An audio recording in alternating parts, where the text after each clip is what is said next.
husband and I love experimenting in the kitchen, so this video is the kickoff of us trying to go through all of the technical bakes from the Great British Bake Off.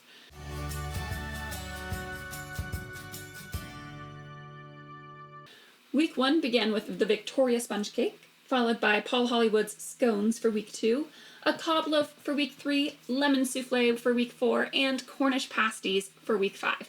And let's go through these backwards just for a little variety, shall we?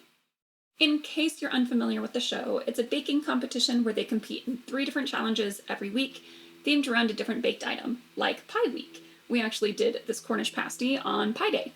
The first event is their signature bake, and the last is a showstopper with a prompt from the judges, but the second event is my favorite, the technical bake.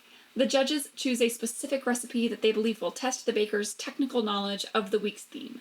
So going backwards, let's start with week 5, the Cornish pasties.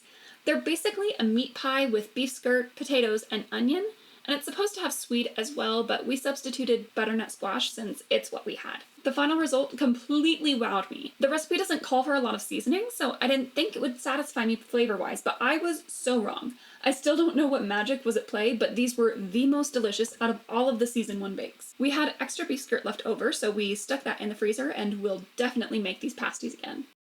Next up is week 4, lemon souffle, and neither of us had ever had souffle before, so we had no idea what to expect, but we've decided it's kind of like a rich man's lava cake. The lemon was good, but we think we'd prefer a chocolate or caramel if we were to try these again. In all of pop culture, the poof on souffles is famously difficult to get right, but somehow it worked out for us, so knock on wood, don't jinx it. Now, often they pare down the recipe so that the competitors have to rely on instinct or former knowledge, but for our own challenges at home, we're looking up the full recipes. In future seasons, there will be way more challenges per season, but the humble beginnings of the show started with only 5 weeks.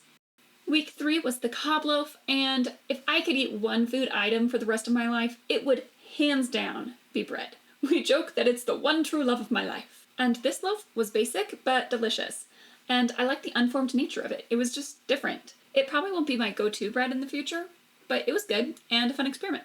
Paul Hollywood's scones, I don't have much to say about them.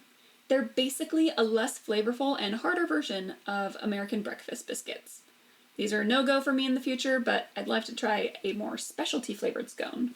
And lastly, week 1, the Victoria sandwich. These were so good that I made them twice, and I promise the second time they looked much better than this. These ones were a little janky, off-kilter, and way too big. So the second time, I used my electric knife to get clean cuts, made them a third of this size, and used homemade whipped cream instead of Mary Berry's cream recipe. I thought that it made them a lot lighter to eat, which was perfect for our first book club meeting with the book The Boy, the Mole, the Fox, and the Horse.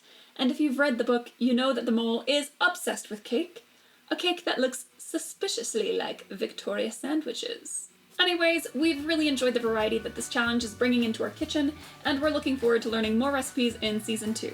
So make sure to keep an eye out for that if you're a fan of Swiss cake rolls or focaccia.